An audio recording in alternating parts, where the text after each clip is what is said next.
ये आकाशवाणी रायपुर है। छत्तीसगढ़ी समाचार बुलेटिन के संग अनुरिमा शर्मा के जय जोहार। अब सुनाओ आज के प्रमुख समाचार। मुख्यमंत्री भूपेश बघेल रेडियो वार्ता कार्यक्रम लोकवाणी में कहिन है कि देश और प्रदेश के आर्थिक सामाजिक समस्या के समाधान समावेशी विकास ले होही। देश भर में आज मेडिकल स्नातक प्रवेश परीक्षा नीट के आयोजन करेगी। और दंतेवाड़ा जिला में सुरक्षा बल मन 9 झीन माओवादी ला गिरफ्तार करे हवय। अब समाचार विस्तार ले। मुख्यमंत्री भूपेश बघेल कहिन है कि देश और प्रदेश के आर्थिक सामाजिक समस्या के समाधान समावेशी विकास ले होही। श्री बघेल आज मासिक रेडियो वार्ता कार्यक्रम लोकवाणी की 10वां कड़ी में समावेशी विकास आपकी आस विषय पर अपन विचार साझा करत ए बात कहिन। मुख्यमंत्री कहिन कि महान विभूति मन के नियाव वाले विचारे ले हमन ला विकास के छत्तीसगढ़ मॉडल मिले है और छत्तीसगढ़ सरकार किसान मन ला अर्थव्यवस्था के केंद्र में राखे है। मुख्यमंत्री कहिन कि सबो जन के आजीविका और सुघ्घर आमदनी के व्यवस्था करना ही समावेशी विकास के मूल मंत्र हरे और हमन ला ये समझना होही कि हरेक परिवार तिर जिए खाए के साधन रहे। मासिक रेडियो वार्ता लोकवाणी में मुख्यमंत्री घोषणा करे हैं कि राजमेरगढ़ और कबीर चबूतरा के प्राकृतिक रूप रंग और एकर ऐतिहासिक महत्व के सम्मान करत यहाँ एको रिसोर्ट, कैफेटेरिया और अन्य पर्यटन अधोसंरचना ला बढ़ाए जाही। मुख्यमंत्री अपन रेडियो वार्ता में प्रदेश में कोरोना संकट ले निपटे बर करे जावत प्रयास के घलो जानकारी दीन। ओमन बताइन कि प्रदेश में एकर रोकथाम बर हरेक तरह के उपाय करे जात हे। मुख्यमंत्री यहू बताइन कि एसिम्टोमेटिक यानी बिना लक्षण वाले मरीज मन ला होम आइसोलेशन के सहूलियत के संगे टेलीमेडिसिन यानी दुरिहा ले पूछताछ परामर्श केंद्र के माध्यम ले पूरा जानकारी, इलाज बर मार्गदर्शन और दवाई दे के सहूलियत घलो देगे हे। देश भर में आज मेडिकल स्नातक प्रवेश परीक्षा नीट के आयोजन करेगी। कोरोना संक्रमण ले बाँचे के जम्मो उपाय भीतरी ये परीक्षा कराएगी। एखर बर 15 लाख ले ज्यादा परीक्षा देवैया लइका मन ला एडमिट कार्ड देगे रहिस। उन्हें छत्तीसगढ़ नीट के परीक्षा में शामिल होइया परीक्षार्थी मन ला परीक्षा केंद्र तक आए जाए बर निःशुल्क गाड़ी के व्यवस्था करे रहिस। स्वास्थ्य विभाग कोरोना संक्रमण ले बाँचे बर शारीरिक और सामाजिक दूरी के उपाय ले कड़ाई ले पालन करे के संगे जबे ज्यादा जरूरत होय तभे घर ले बाहर निकले बर अपील करीन है।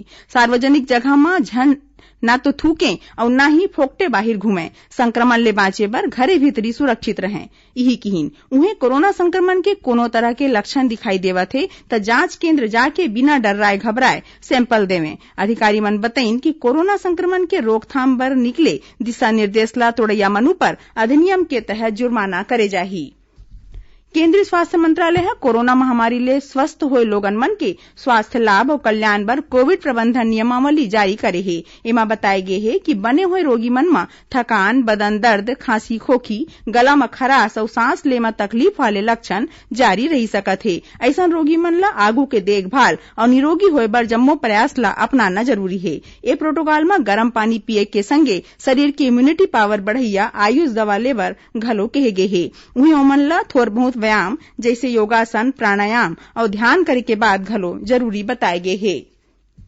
मुख्यमंत्री भूपेश बघेल आज अपन निवास जगह ले कोरोना संक्रमण पर प्रभावी नियंत्रण बर रायपुर शहर और गंवई जगह में बड़का जागरूकता कार्यक्रम के चलत कोरोना विजय रथ ला झंडी देखा के पठोइन। ए मौका में मुख्यमंत्री आम जनता ले कोरोना संक्रमण के रोकथाम बर निकले दिशा निर्देश ला माने के अपील करीन। ओमन लोगन मन ले कहिन कि सबो झिन फिजिकल डिस्टेंसिंग यानी एक दूसर ले दूरिया खड़े होए के संगे मास्क लगाएं और सैनिटाइजर या फिर साबुन ले 20 सेकेंड तक हाथ धोए के संगे संग भीड़ भीतरी जाए ले बाँचे बर कहिन। ए कोरोना विजय रथ ला स्वयंसेवी संस्था मन के सहयोग ले चलाए जाही।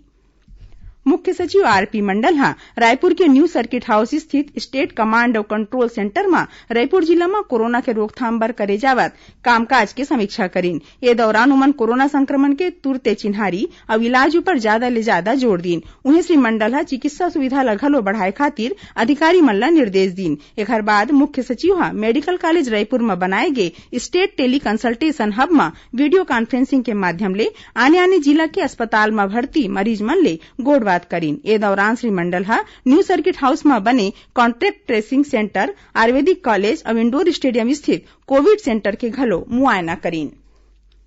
छत्तीसगढ़ी समाचार बुलेटिन आप मन आकाशवाणी रायपुर ले सुनत हव। छत्तीसगढ़ के खबर ले है आपके वास्ता और खबर के विश्वसनीयता ले है हमर वास्ता। आकाशवाणी समाचार रायपुर के प्रादेशिक समाचार बुलेटिन के संगे संग हमर समसामयिक कार्यक्रम आप रेडियो के संग अपन मोबाइल में घलो सुन सकत हव। आकाशवाणी समाचार फेसबुक, ट्विटर और यूट्यूब में घलो हावय। हमर फेसबुक पेज हरे Chhattisgarh news on AIR, Twitter handle CGAIR news और हमर यूट्यूब चैनल हरे छत्तीसगढ़ AIR न्यूज। तो अब रेडियो के संगे संग आपके मोबाइल के माध्यम ले हम आप तक पहुंचत हन। छत्तीसगढ़ के हर खबर पर सुनत रहो आकाशवाणी समाचार।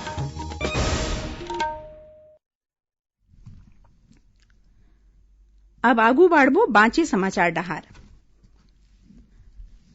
संसद के मानसून सत्र काली ले शुरू हुआ थे, जो उन्हा अवैया महीना के 1 तारीख तक चलही। कोरोना महामारी के प्रकोप ल ध्यान में राखत सदन के बैठका में दू पाली में बिहनिया 9 बजे, मंझनिया 1 बजे तक और मंझनिया 3 बजे ले संझा 7 बजे तक राखे जाही। पहली दिन ला छोड़ के राज्यसभा हा बिहनिया के पारी में बैठका करही और लोकसभा के बैठका संझा बेरा होही। सत्र बेरा प्रश्नकाल और गैर सरकारी विधेयक मन के व्यवस्था ला कैंसिल कर दे गे हे। शून्यकाल घलो कमती रही। लोकसभा और राज्यसभा सचिवालय ले बताए गे हे कि सत्र के दौरान कोनो छुट्टी नहीं होही। ये दोनों सदन शनिचर और इतवार के घलो बैठका करही। कोरोना महामारी ला देखत पहली बेर रोकथाम के कड़ा उपाय करेगे हे। मुख्यमंत्री भूपेश बघेल हा प्रदेश के माओवाद प्रभावित जिला में चलत विकास काम में तेजी लाए और जन कल्याणकारी योजना मन ला बने ढंग ले लागू के निर्देश दिन है। ओमन अपन निवास कार्यालय में राखे गे उच्च स्तरीय बैठका में माओवाद प्रभावित जिला मन में सुरक्षा कानून और व्यवस्था के समीक्षा करीन। दंतेवाड़ा जिला में आज सुरक्षा बल मन हा 9 झिन माओवादी ला गिरफ्तार करीन। पुलिस अधीक्षक अभिषेक पल्लव हा बताइन कि कुआंकोंडा थाना क्षेत्र के मैलावाड़ा मोकपाल के जंगल भीतरी ए माओवादी मन ला पकड़े गिस। एखर मन तीर ले अब्बड़कन माओवादी जिनिस बरामद करे गे हे। वहीं बीजापुर जिला में तोयनार थाना क्षेत्र के मिड़ते गांव में माओवादी मन 1 झिन जवानों पर धारदार हथियार ले हमला करके घायल कर दे हवे। ये जवान ला इलाज खातिर अस्पताल में भर्ती कराए गे हे। छत्तीसगढ़ में नया रायपुर स्थित estate institute of hotel management IHM ला राष्ट्रीय होटल प्रबंध और कैटरिंग टेक्नोलॉजी परिषद हा मान्यता दे दे हे। जेखर ले अब IHM डिग्रीधारी मन ला देश विदेश के कई ठिन संस्था मन में मान्यता मिल सकही। एहर 2021 ले लागू हो जही। यहाँ कई ठिन पाठ्यक्रम में एडमिशन बर सेंट्रलाइज्ड काउंसलिंग शुरू कर दे गे हे। एखर संगे 12वीं पास लइका मन ला डिप्लोमा कोर्स बर सोझे प्रवेश के सहूलियत घलो दे गे हे। IIT, NIT और केंद्र सरकार ले वित्त पोषित इंजीनियरिंग संस्था मन में प्रवेश बर होए JEE मेंस परीक्षा में प्रदेश के प्रयास और एकलव्य आदर्श आवासीय विद्यालय के पढ़इया लइका मन शानदार प्रदर्शन करे हैं। आदिम जाति विभाग के अधिकारी मन के मुताबिक JEE मेंस परीक्षा में यहाँ के लइका मन के सफलता प्रतिशत हा 48.6 रहिस, जो उन्हा अब 49.7% हो गे हे। वन मंत्री मोहम्मद अकबर हा कबीरधाम जिला के गांव बालसमुंद के रहवैया झाम सिंह ध्रुवे के मध्य प्रदेश पुलिस डहार ले गोली चलाए ले होए मौत के मामला में उहाँ के मुख्यमंत्री और गृह मंत्री ला पाती पठोक के उच्च स्तरीय जांच के संगे दोषी मन के खिलाफ कड़ा कार्रवाई करे खातिर आग्रह करे हैं। हज यात्री मन बर करे या सुघ्घर व्यवस्था खातिर छत्तीसगढ़ राज्य हज कमेटी ला स्कॉच ग्रुप नई दिल्ली डहार ले राष्ट्रीय स्तर में सिल्वर श्रेणी में अवार्ड दे गे हे। आखिर में प्रमुख समाचार एक घाव फेर। मुख्यमंत्री भूपेश बघेल हा रेडियो वार्ता कार्यक्रम लोकवाणी में कहीन है कि देश और प्रदेश की आर्थिक सामाजिक समस्या के समाधान समावेशी विकास ले होही। देश भर में आज मेडिकल स्नातक प्रवेश परीक्षा नीट के आयोजन करेगी। और दंतेवाड़ा जिला में सुरक्षा बल मन हा 9 झिन माओवादी ला गिरफ्तार करे हवे। एकरे संग छत्तीसगढ़ी समाचार बुलेटिन इहीं से रावत है। जय जोहार।